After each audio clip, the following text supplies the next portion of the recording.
Retail and hospitality is changing, with often complex and fragmented systems combined with large volumes of customer data for businesses to make sense of.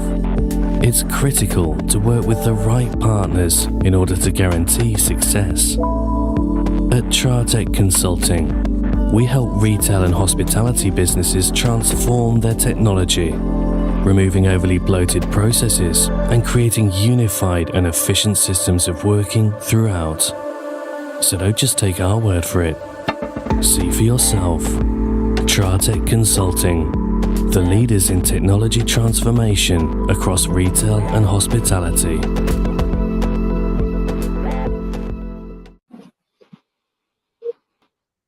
Hello, welcome to the All Things Boro podcast, the official podcast for Farnborough Football Club and sponsored by Tratec Consulting. Tratec takes your business visions and turns them into innovative reality. Good evening, everybody watching and listening to us on this very hot summer evening on a Thursday night.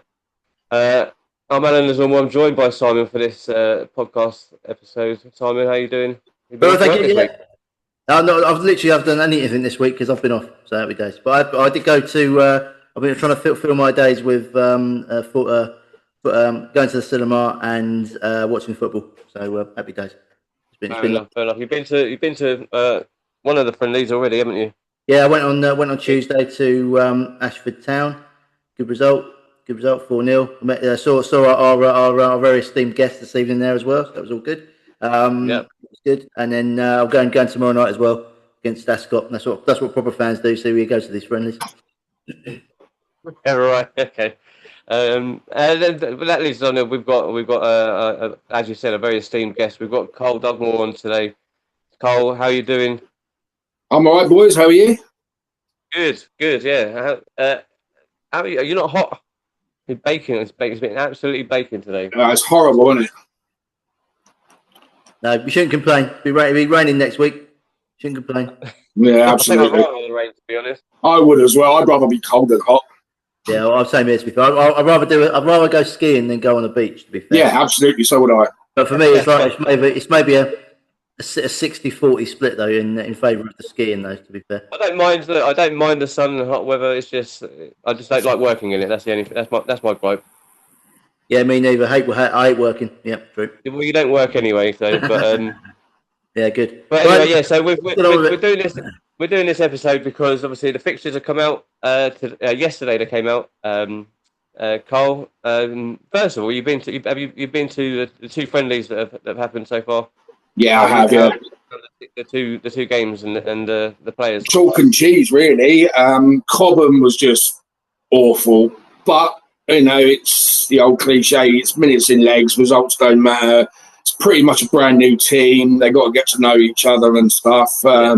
But so yeah, as Spencer pretty much said, it was poor, but it really doesn't matter at this stage. Just get it out of the way early. Yeah. No. Absolutely. Yeah. And Absolutely. then obviously. Was it Tuesday night? Ashford hell of a lot better. The team started to gel, and if our strikers could finish, it would have been double figures. It would have been. I mean, Mason missed 2 gilt-edged chances in the second half. The trialist, the number 11, he missed 2 or 3 good chances as well. But as I say, you know, if you're going to do that, let's get it out of the way pre-season. That's what pre-seasons are for. Yeah, true. They are, and probably double figures. Probably a little bit harsh on Ashford. I'd have said maybe 6-0 or 7-0 would have been probably a more realistic scoreline. But yeah, Mason missed two almost open goals, didn't he? Before he scored, but then on the plus side, he did score and he took his goals really well. And especially the second one went round the goal in, and the number 11, the trialist, finished his chance off well. So they atoned for their previous misses. So it was good. And obviously, nice seeing Don Pardon get on the score sheet as well. Took his goal well. And absolutely. And Mason's looking sharp. I mean, considering he's not played for the best part of a year, I mean, he looks on. He's maybe got a little bit of timber, if I'm being overly critical. But obviously, through a pre-season, that will go. And he's scoring goals. So I think, you know, if we can get him fit, have Poli on one side, Rax on the other, and Mason through the middle, there's not many strike forces in that league better than that, I don't think. No, I don't think so. No, if they can all play together, yeah. If they can play together to get these guys. Oh, absolutely, yeah, 100%. And how have you found in the 2 games so far? How have you found some of the new signings? How you found they're getting on? Well, as I said, Polian, he took a while to get going at Cobham, and he showed the other night just what he can do. Rax, his movement is just phenomenal. You just got to watch him. I mean, even though he hasn't scored, just watch his movement and stuff. You can see that them two have played together before, and once it clicks, then it'll all happen. The guy at the back, the trialist who's playing alongside Robbo and Lockie, he looks decent. I don't know who he is or where he's come from. He hasn't really been announced yet, but what I believe is he has signed. We're just waiting for the international clearance. The trialists so far, I would say the 11 looked okay the other day when he come on, and there's one that I said looked like Carl Pilkington. He played at Cobham, and on Tuesday night he looked all right as well. But for me, the signing has got to be Clifford, Billy Clifford. What a player. I mean, that guy is a stereotypical quarterback. He gets the ball, looks for the pass, and more often than not makes it. It's going to be interesting this season. I was going to say, not literally a quarterback. He'll pick it up and throw it. He'll get pulled up for that. But I know what you mean. He put a really good ball through for Pylon's goal. It was a really good bit. It was good movement from Dom as well. And nice through ball. He got the assist for the second goal as well with a cross. So he looks a good player. He's actually quite diminutive actually for a midfield player. You thought he'd be bigger, but he's quite small and compact. But he does get around the pitch well. Yeah, he does. Like I say, I thought he'd be bigger as well. But I mean, he's played at a decent level. He can play the game. You can tell that, and you can also tell that he's played with Polion and Rax before. Yeah. It's definitely all in all, definitely, as I agree with Carl, definitely encouraging signs from Tuesday night. Hopefully, we can carry that forward to Ascot on Friday, which I've managed to purchase my free ticket. So a bit of free Friday night football. Happy days. I'll be spending double that at least in the burger bar though. At half time. Of course you will. Yeah. It's a new ground for me Friday as well. All the grounds I've ever been to, I've never been to Ascot. So it's literally on the Ascot racecourse. It is. Yeah, so I've heard. Yeah, it's quite. I think it's a which way you need to turn though, Simon? Yeah. When you get there, maybe which way to turn. Yeah, there might be a few. I'll be admiring the grandstand from a distance, probably. I think, but I think it's a 4G pitch. I think they've got there. So it's it's a decent setup anyway. And they've got good. They're a good, well-established side for the level. So yeah, it should be a good game. I believe Ascot they're step 5 side, I believe. Yeah, step 5. Yeah. I've heard a lot about them. They seem like a pretty decent side. I think they did quite well in the trophy or the Vars this season just gone. Didn't they? I think they got to this. I think they were semi-finalists. I think, or maybe final. Yeah, they got close. They didn't win it, but they got quite close apparently. Yeah. So like I said, Simon, they got a good pedigree and they're a decent outfit and setup. So it should be a good test for lads and some of the trialists that will be there as well. Tomorrow night. Yeah, exactly. While we're on the subject of friendlies, just to remind everybody about the Portsmouth match on a week Wednesday. It's on the Wednesday the 16th. So I think we've sold.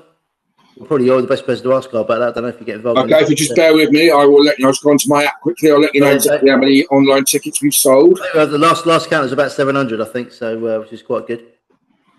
Hopefully, as it stands, is 884. Oh, there we go. Happy days. That's good. That's pretty good. Yeah. So and plus, people are going to pay on the day as well. So it's it's got all the makings of a decent attendance. So if we can get 1,300, would be good.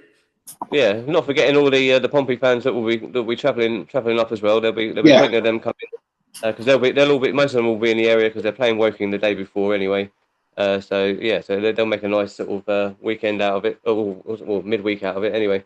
So get your tickets online or as Carl said, you can get them on the gate when you turn up. I think I'll be there. It's 7 o'clock kickoff, isn't it? Yeah, 7 o'clock. Yeah. Yeah. Well, yeah. I should be rocking up there just about 7 o'clock. Glory boy. I'm going to push him for time. Yeah, it turns up to the glory friendlies. Yeah, don't go to the run-of-the-mill ones. I'm too busy. I'm like Simon. I am actually too busy. And too far away dedication, mate. Dedication. I took the whole week off to go to these two friendlies. You know what I mean? It's So that's the difference, mate. That's the difference. What about the first friendly, Simon? When it was raining and you said no, fuck that. I'm not going. Saturday ran the M25 and they didn't fancy it. Plus, I was up till 5 in the morning watching Chelsea beat beat who were we playing? Was it Fluminense? No, it was the other one, wasn't it? Palmeiras. We beat them. I was I up to watched some nothing game. I didn't. Well, yeah, it's nothing game that's worth 80 million. That's the result, really. Well, that's a discussion for another podcast. Right, look, we're all here because the fixtures were announced yesterday. Carl, you've had a couple of days to have a look over them. Barring the obvious midweek away day to Torquay and Always going to happen, wasn't it? Bath. There's one for Bath and Western as well. Sorry. Yeah. I think Western away's on the midweek as well, isn't it? No, it's Saturday the 3rd. It's Saturday? I think it's Saturday. Oh, sorry, yeah, I stand corrected. Yeah, okay. I think Salisbury's the other one, I think. Salisbury, yeah. We've got Salisbury Tuesday the 21st of October. That's away. Bath, I think we've got Bath as well away. Chippenham away is midweek as well, isn't it? Yeah, Tuesday 25th November, yeah. And a few, and something that Spencer commented about the other day after the friendly was a few Wednesday midweek fixtures. Where it's not really happened for us before, so that's going to be interesting. It's games that I can certainly make now because I don't train Wednesdays. But looking over it, Carl, what do you think? I think it's two tough home starts, isn't it? I mean, Eastbourne and Worthing and stuff. They're going to be there when they're about to come the end of the season. But to use a Spencerism, you've got to play every team twice. So let's play them early before they get going, I guess. Chesham away, game really, I would think we've got to look to win, but it's not going to be easy. And then after the Worthing, it's Hornchurch away, another horrible place to go to. Western at home, and then away to Tunbridge. So it's a tough start, really. A tough start to the season, isn't it? Tough August, that. Yeah, it really is. But, if we can carry a home results as we did last season, then we should be okay. But, I don't think it could get much tougher, to be honest. No, I don't know. I'm sort of agree but not agree. I think it's reasonable. Yeah, the Eastbourne and Worthing games are tough. But I think looking at Chesham away, I think they're there for the taking this season. I personally, at the moment, I don't fancy their chances of doing too well this year. And it's a game that me and Alan will be at because we went last year and we got some friends down there. We'll go and have a chat with while we're there. Hornchurch away, that's a horrible game. That could go either way. We got beat there last year, didn't we? And it weren't the best. Tonbridge, we had a good result there last year, so hopefully they can continue that. Again, Tonbridge are one of those teams everyone's a little bit on the fence with, don't know whether they're going to do very well or not. They could struggle. And Western, I think they did well last year and then just fell away a bit, didn't they? They haven't really signed anybody that I could think of any great significance currently. So I'm struggling to remember. Yeah, so I think I've mentioned four games there that that we could get points. I mean, I'll be very happy with three wins and 3 draws from those games. Really, that'd be quite a acceptable start. If we could do that, that'd be a great start. But I think it's a reasonable start. Yeah, at least the tough games, the Eastbourne and Worthing game, at least they're home. That gives us a good chance. And we started off like that last year. We had 2 tough home games there. Torquay and Eastbourne again. We had played at home last year. And won the games. So I think it's a good start. And obviously going into September, our first sort of midweek match and our first Monday night game is Chelmsford City away. So it's the old Ricky Holmes derby, isn't it, this year? So Ricky who? Ricky, yeah, someone. Yeah. So that'd be a tough game. I think it'll be everyone's heard of the sponsorship and the amount of money that seems to be going through the club and the signings they've made. They've made some really good signings. Taylor Clark being another one as well that's gone over there. He's going to be missed by us. But, good point. Actually, we'll change that. We'll call it the Taylor Clark derby instead. Yeah. And there's massive rumours that Andy Carroll's going there as well, isn't there? I've heard these rumours, but nothing seems to have materialised yet. No. I think they might be struggling to pay his 20 grand a week wages, I think. But even I don't know, mate. If you heard Spencer's interview, he said there was about to be another massive announcement from Chelmsford, didn't he? So, wait and see, I guess. Yeah, maybe that's fallen through the fallen by the wayside, like Sonny Hart signing for us as well. That didn't happen, did it? In the end, sadly. So that's another strange one, isn't it? Yeah. That was. Yeah, I thought. I had it on good authority. He was going to come back to at least January on loan, but obviously fancied fancy green at Morton in Scotland rather than the sunny Farnborough, which is a bit of a shame. Was a kick Chinny up in the air, maybe. Yeah. Are Green in the same league? They're in the same league, yeah. The Scottish Championship, yeah. Well, I mean, I'm a bit out of touch with the Scottish stuff. They get so many relegations to promoting process down there, and teams seem to go bust every week up there. But yeah. So there we are. But yeah, on to sort of probably we'll miss a bit of the season now. Probably on to sort of Christmas. Really, we've got a home game on Boxing Day, which is quite nice against Hampton. I think that's quite a nice fixture. And then we travel away to Horsham on the 30th, and then unfortunately then we're away to Weston-super-Mare, which is a longer trip over the Christmas period. What's your thoughts of the sort of Christmas fixtures, Carl? Well, Hampton, it was always going to be them, wasn't it? I quite like the fact that they swap it up now rather than play the same team on Boxing Day and New Year's Day. It just gives you another team to consider, really, when you only play them a couple of days apart. But yeah, I'm happy enough with those, to be honest. Yeah, I think they're good fixtures. Obviously, we've got Worthing on the away on the 20th of December. I think that's actually quite a good time to play them because at least they've got a sort of 4G pitch. So there's a pretty good likelihood that game will definitely go ahead. Depending on the river flooding next door or something, flooding the pitch, we should actually play a fixture that time. So obviously, December and January are always notorious for lots of postponements, aren't they? So yeah.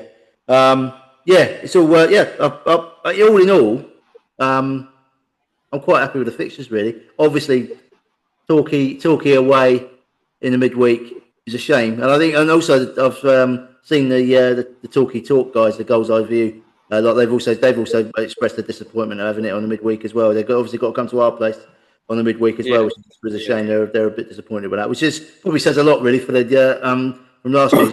They took about 800, didn't they, last year? Well, the issue is that geographically we are one of the closer teams to them, so there's always going to be us, Chippenham and Bath, who visit them on a Tuesday night, isn't it? Yeah. And obviously now Truro have gone, that takes another team away from a Tuesday night. Yeah, so yeah. I think it is disappointing because it is a second time in what the last 3 seasons that it's happened. Spencer obviously isn't happy about it, but as you said earlier, Carl, he just said you've got to play everyone twice, so you've just got to do it. But I'm hopefully a little bit way down the line when that sort of away fixture to them comes around, there might be an opportunity to move it to a Saturday, barring any sort of cup runs not happening or anything like that. You know, when we have the inevitable FA Cup and FA Trophy Vars exits, early exits. We'll have some free Saturdays then, so we can maybe change it. But it's our year this year. It's our year. yeah, okay, yeah. Well, second prelim round then, maybe, yeah. No, we get through the second prelim already. I think we're going third prelim and then fourth. It's normally the. Hopefully, we get someone. We had Wingate and Finchley, didn't we? We beat them, and then we had to play. Was it Western at home? We lost, and we 1-0. Yeah. Wasn't it? Yeah. So that was a shame. Is there any particular fixtures you're looking forward to, Carl? Well, there's the Chippenham ones because I've got some friends who support Chippenham, so the banter between us is quite good. As you know, I go away every year to Butlin, so they're my Butlins friends, and their dad's on the board of directors down there, so that's quite good banter. I would have said Torquay away if it was a weekend. Obviously, you can make a weekend of it, but yeah, I mean, to be fair, without bragging, I'm going to go to every away game anyway, so it don't really matter when it is. The other thing with Torquay as well, it's in January as well, which is a shame. It could have been. I doubt it'd be warm. It'd be a nice cooling sea breeze. But even on a Saturday, it was freezing cold last year because myself and George done the radio commentary there. And if you've ever been to Torquay, the wind just blows into that stand. It was absolutely Baltic. Yeah, happy days. Oh God, yeah. Obviously, another one. Get the old Motson sheepskin coats out then. Oh, absolutely. And your tea and Cornish pasties. Yeah, lovely. Happy days. Also, another fixture of note is also we're playing Dorking on Valentine's Day. So you can tell Caddy cancel the plans, love. Sorry. Yeah, well, my little story. A few years ago, we played away to Taunton on Valentine's Day, and I said to Kelly, "Have a guess where I'm taking you for Valentine's Day?" Well, she loves it. I mean, I'm so lucky like that. She loves it. She comes with me. So, yeah, of course. Yeah. Happy days. No, of course. Yeah, you're lucky there. Another one that obviously Spencer is quite happy about. Saturday the 28th of March, non-league day. We finally It's have a home about time, fixture. isn't it? Oh yeah, finally we've got a home fixture. It's Hornchurch coming to us. So hopefully non-league day is always a big day for these non-league clubs. So hopefully the club are going to make a big deal out of it and put on some special treats and offers and God knows what to get everybody in.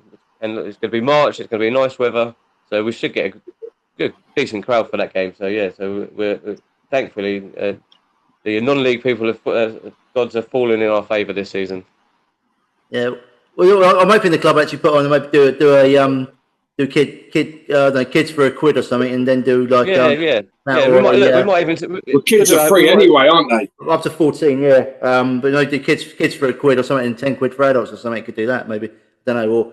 Maybe make it a proper day of it. Get the old fun fair out and down and make a proper day of it for all the kids and the travelling fans as well. I think there's something special could be done there.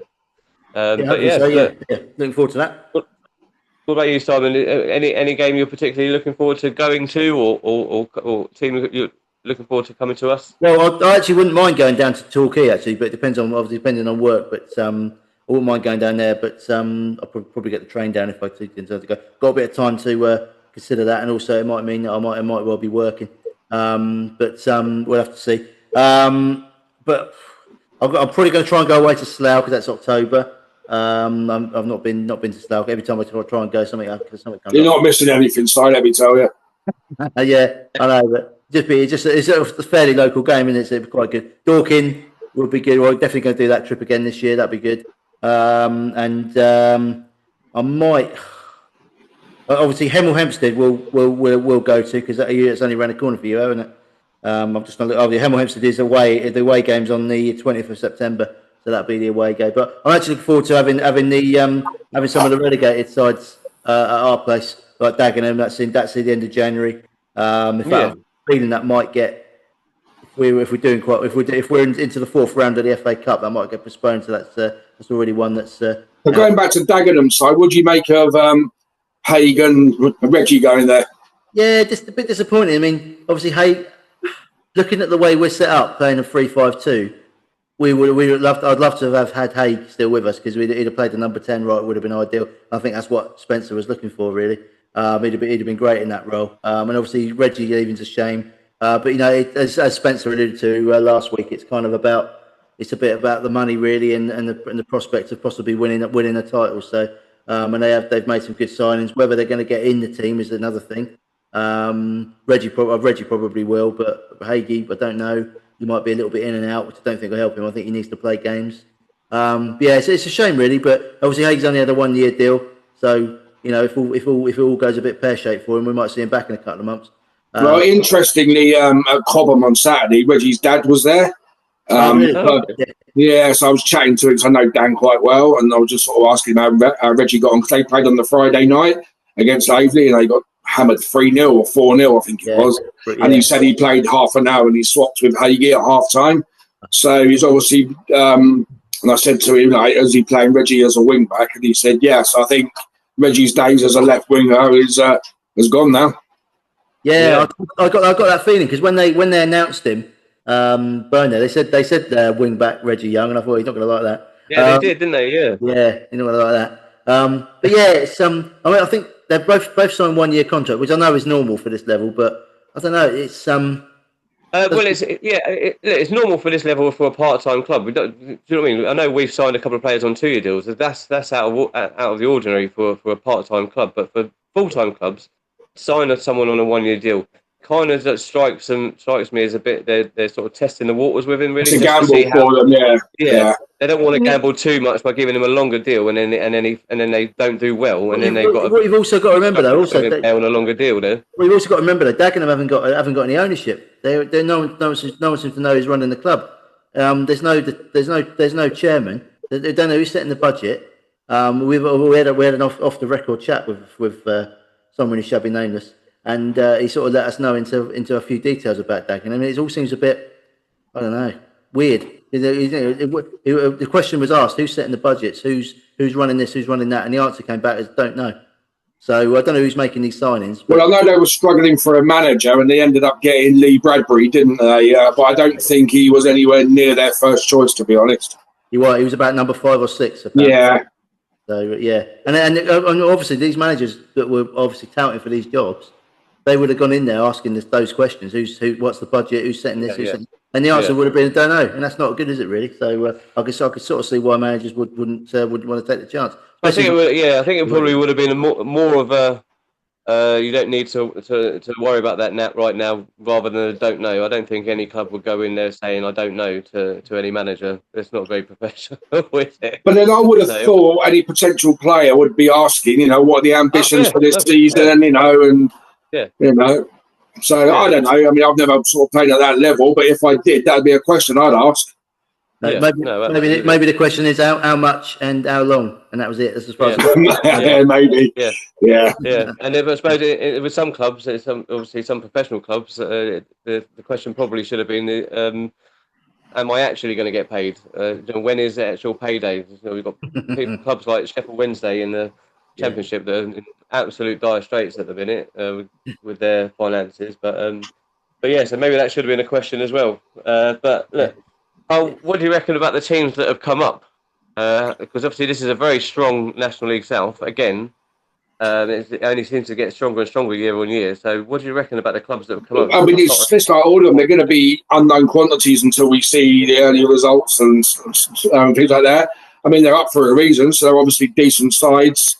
It just remains to be seen. I keep an eye on their pre-season, but as I said, you can't really gauge anything out of that, but I'm told the team to watch out for is Horsham. Apparently, they've got a little bit of money thrown around, so who knows? I see AFC Tottenham have released Charlie Austin, or he's left Charlie Austin. My guess will be he'll end up at Salisbury. I guess it's probably going to end up at Salisbury. That'll be my guess. And who are chucking some money around. They've signed some good players as well, Salisbury. They have, Well, they've just got a new director, haven't they? Sort of co-owner, some Kuwaiti businessman. Swimming in oil. Obviously, some money going to be floating around there this season. So, Hornchurch, another dark horse. I think Spencer mentioned them. Hornchurch have bought very well. Obviously, Daryl McMahon as well as manager. They've got a good. They're going to do well. So I think some of the sort of maybe lesser thought of, lesser known teams are going to surprise a few people, I think, and maybe the teams that have come down may do a Dorking possibly, and so maybe take for granted the level a little bit and think they're going to steamroll people, and they're going to get a bloody nose. So one can only hope. Yeah. Obviously, looking at the league as it is, Carl, get an early prediction for you. Who's your favourites to win? Oh, that's tough. Other than Farmer, obviously. Yeah, it really is tough. I mean, I can't believe I'm saying this, but I suppose you've got to look at Torquay, haven't you? And then you've also got the teams that come down, your Dagenhams, your Maidenheads. Until the season starts, it's really, really tough. But if you ask me to nail something down, I'm going to say Torquay. Yeah. And I can't believe I'm saying that, but that'd be my money. I don't know with Torquay. They've been. Is it me just missing the news? I don't know, but they've been quite quiet, I thought, with transfers. They've got more headlines what they've actually released rather than actually signed. But over the last 2 years, they've been quite up themselves, saying that we're going to win this league, and that hasn't happened. So maybe they're doing the flip side and just not saying anything, and let their team do the talking as such. Quietly go about their business, yeah. Yeah. I think Dorking. I think Dorking will do well this year again. But the trouble with them is their home form's going to kill them again because that pitch, and they don't. But I believe the type of players they've signed, they are passing players, but they've also signed players where they can start to sort of go a bit more direct. And I think that's what you'll find at home with Dorking. They'll be a bit more direct than they have been. I think. Well, they got Pryor up there. I mean, he's old school number 9, isn't he? Yeah. And then with Rutherford running off of him, so. If he can get them two on the pitch together and fit, I think they're going to cause problems. I think that's going to be the key thing for Mark over at Dorking, because he suffered a lot this season just with fitness and injuries, which hampered them at the beginning of the season as well, for quite a lot of it. And he's done well to get them to where they were in the end, but obviously it wasn't enough. I think I'm looking forward to seeing like Dagenham and Redbridge. I think they're going to do really well this year. I think it's going to be between them and maybe Maidenhead. But I haven't seen Maidenhead doing anything, any kind of business really. Like Simon said about earlier about Torquay, it's been more about who they've let go than who they've brought in. But yeah, look, I think there's another team I've forgotten to mention. There's another team I've forgotten to mention as well. There's Maidstone. They're always there or thereabouts, aren't they? Yeah. And yeah, they've signed a few good players. They've signed Lexus Beedon from us. Yeah. They have signed quite well. I think. Yeah, I think George Lacobi is going to have going to be under pressure this year because I think they need to go up with him. I think if he doesn't go up this year, I think he can. I think we thought he'd be under pressure this year. We didn't think he'd still be there at the end of the season. We played them last game, didn't we? And it was 2-2, and they were very nice. We were sat with 3 or 4 of their fans, and they were very complimentary about us. And I think with that game, though, Si, they were taking it easy. They rested a few players because they were already in the playoffs, weren't they? And they just wanted to keep fit for the playoff game. So they were quite hopeful though of going up. Really, I think it was quite disappointing they didn't go up. And obviously they came sort of close, got to the final and lost out 1-0, which is a shame. But I think there'll be a bit of pressure on George Lacobi if he doesn't start off well anyway. If they're struggling a little bit, then he might find himself under some scrutiny, shall we say. But yeah, I mean, for me, I think probably agree with Alan. Probably Dagenham are going to be the team to beat. I've got to say, Chelmsford City are going to be up there definitely. I forgot about Chelmsford. Yeah. I think with Chelmsford, because they're getting so many new players, it might take them a while to get going. And I think they may, if they don't hit the ground running, they may fall a little bit behind, which might be a little bit too much to catch up. So maybe next season, if they can keep their team together, then that might be the season they actually go for it. Yeah, I don't see it. I think with their management structure they put in place, I don't think that'll happen. I think they'll hit the ground running. And Angelo Harrop's quality player, and quality manager. You've got Ricky in there as well. He's got loads of experience. The guy, all of the people they've put on their management team are proper football people. So I don't see it. I think they'll be the ones. They could be the ones to beat this year. But like I say, it's not going to be. I don't think you're going to find a team that are ever going to be. Go 10, 12 points clear. It's always going to be sort of maybe 3 or 4 points here and there. And you're certainly not going to have anybody losing less than 5 or 6 games this season. That's for sure. You're going to get beat just the way that the league is. There's too many good teams. It's too competitive. A bit like the championship, really. If you lose less than 12 games in the championship, you're probably going to win it. So I think you could have the same story in this league. And then going to the other end of the table, barring obviously the ones that came up will be one of the favourites to go down. But 4 have to go, obviously. Cole, who do you, out of the remaining pack of teams, who can you see, or who do you feel could be one amongst the strugglers? Well, from what I've been reading, I think Enfield are going to struggle. I think Dover will probably struggle as well. And like I say, until the season starts, it's really hard to tell. So a lot of the players that the teams are signing, you probably never heard of. You don't know how good they are or what they can bring. So, but I'm only saying from what I've heard. I think Enfield and Dover are going to struggle this season. I think Slough could potentially struggle this season. I don't think they've let a lot of players go at the end of the season. And again, and they're another one. They haven't.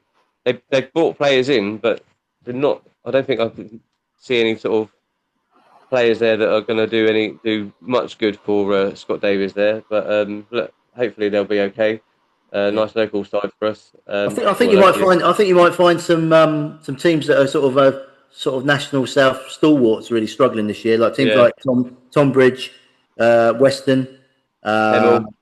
Hemel will struggle this year. I quite rate their manager. I think he's a really good manager. He's good, but he's a very good manager. But I think some of the players that he's brought in, obviously they got Miller in for him this season. But some of the other players, he seems to be relying on players from below step 2, players that he knows and has relied on before.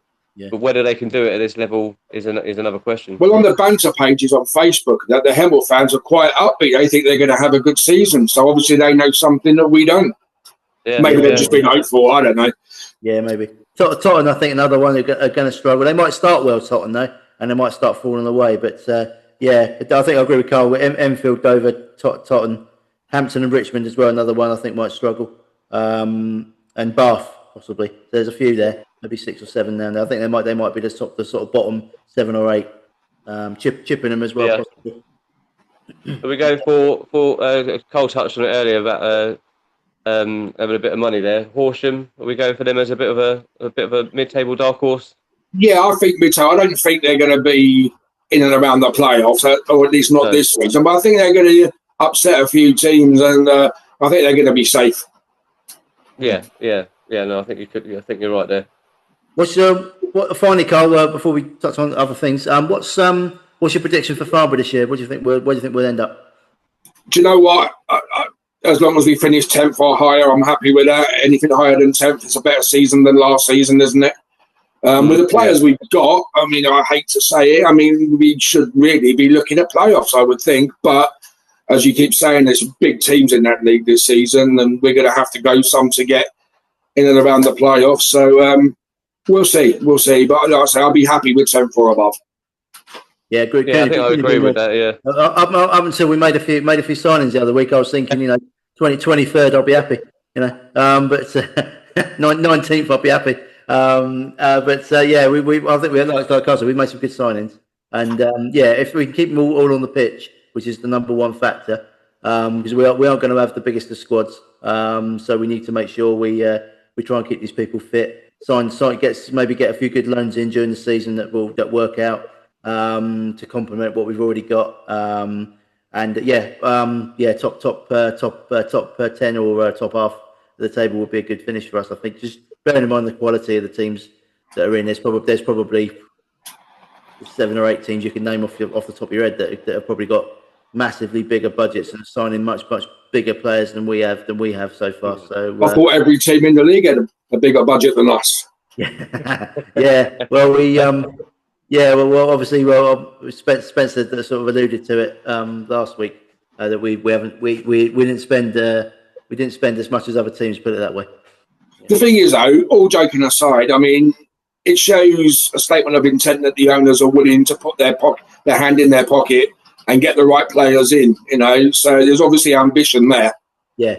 Oh, yeah, it's really good. Yeah, I think any Farnborough fan that maybe we were thinking of maybe January, February time when we were struggling a little bit, when we had that bad run of results, and there was a few fans sort of shouting the odds a little bit on the socials, as you do these days. There's a few fans saying a lack of ambition. There definitely isn't that. It's not a lack of ambition at all. If the right player becomes available, the guys in charge will do their very best to get these people in. Absolutely. You are dealing with. There are other factors involved, though, which people need to remember. Well, I think Spencer mentioned that when he had his open evening, didn't he? He explained exactly why and how a team is run and the budgets behind things and how all that works. And I think a lot of people got a lot out of that rather than thinking, oh, we're safe, he's just cutting the budget. There's obviously reasons. And whether you like Spencer or whether you don't, he's done exactly what he said he was going to do at the start, not chuck stupid money at stupid players and get the club into debt. He's done that. He's got this black book and he always pulls rabbits out of hats, doesn't he? And he does, yeah. And you've got to give him credit for it. Yeah, I think the fans forum was a really, really useful evening actually for a lot of people. And sadly, me and Alan couldn't make it. It was a midweek, but we were big. We were all for that. But I actually hope the club put on maybe 1 or 2 this season. Hope they do that again. But I think it'd be a good thing for the fans. It gives fans more of an idea and a bit more engagement into what goes on behind the scenes. Because like we've said a lot of times on this podcast, a lot of fans only see the kind of 11 players running around on the pitch and they don't see the other factors involved, or what's going on off the pitch. No matter I should say though, Simon. No matter how many times we do try and explain the way clubs at this level work, they don't seem they haven't really listened, and they're all everyone's all ears. Yeah, well, I was having a chat with a guy called Matt. I'll say hello to Matt, by the way. He'll probably have a listen.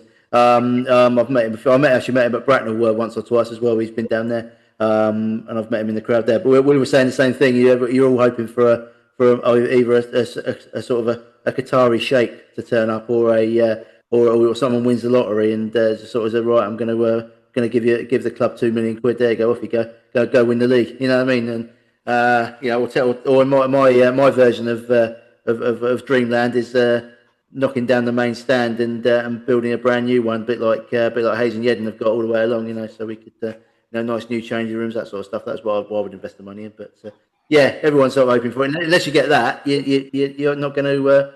It's not going to happen. You can't be doing a Chelmsford and almost playing, dream fantasy football in the National League South.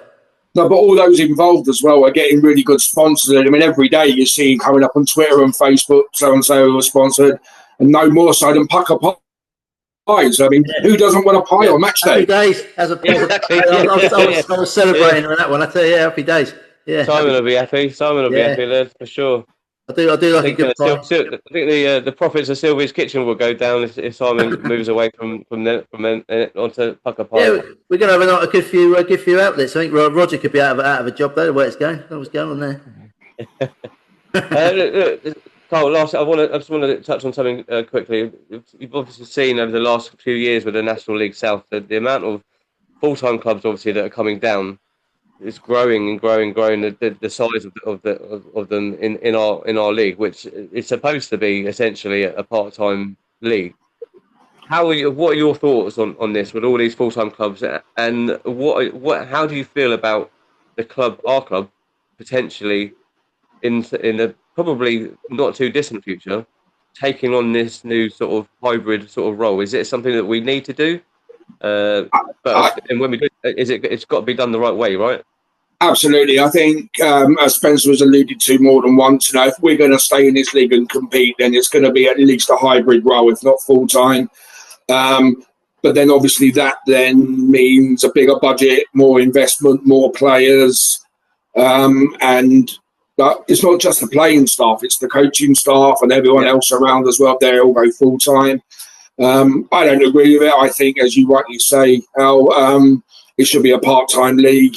That's what it is. There are a lot of part-time teams in there, and I think when they do the fixture, they've got to take this into account. Like us, we're part-time. Yet when we go to Torquay on a Tuesday night, that means players have got to take time off work, potentially losing money. But I don't think any of this is taken into account. If you've got to go to Torquay on a Tuesday night, use one of the full-time teams to go there. I know that doesn't help the fans, but from a player's point of view.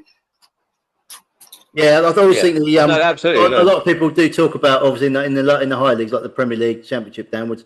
There's a lot of talk about the fans are thought of the last, and that is true. They are. But also in this league, it's probably the players are thought of last, because with the amount of fixtures some players have to play. You're talking at, if you do well in one of the cups or one of the trophy competitions, you end up playing sometimes nearly 60 games, and you got all the playoffs as well. It's you could play 60 games a season, then you as you alluded to, Carl, it's like playing away in Torquay, players have got to take time off to go, and it's a 2-day thing rather than a 1-day thing. I mean, I know my kitman Mike left at when he leave at 6:30 in the morning and got back at 6:26 the next morning. So it's 24 hours basically up and about, and it's he's got a job to do as well. So it's quite tough and a bit unfair really on the non. It's almost like I think because obviously you got. Was it 4 that come down? Was it 3 that come down? 3 come down, yeah. 3 come down, yeah. And they're obviously all going to be full-time clubs. 4 come down, they're obviously all going to be full-time clubs. But what you remember, why you say 3 though, is because you've got 4 come down from the National League, but it gets split, doesn't it? So sometimes you'll have 3. Yeah. So we probably end up getting 2 or 3 of them anyway. Yeah. But that just adds to what's already in our league. I think that if these clubs are going to be in our division, fair enough. They're full time. The first time they're in our division, they're full time. If they go up, That's fine. They've done it. Fair play. They've got that budget. But if they end up like Dorking or Torquay and staying in for 1 or 2 more seasons, they should. I think I don't know if you can force them, but they should really be told to sort of start reducing budgets to sort of match the part-time sort of level. Do you know what I mean? Because have a cap as such, like they do in North America, yeah. Yeah, that essentially saves them money and keeps them at a sustainable level. Yeah, absolutely, I agree. Full-time levels for 2, 3, 4 seasons in a league that's not a full-time league, really.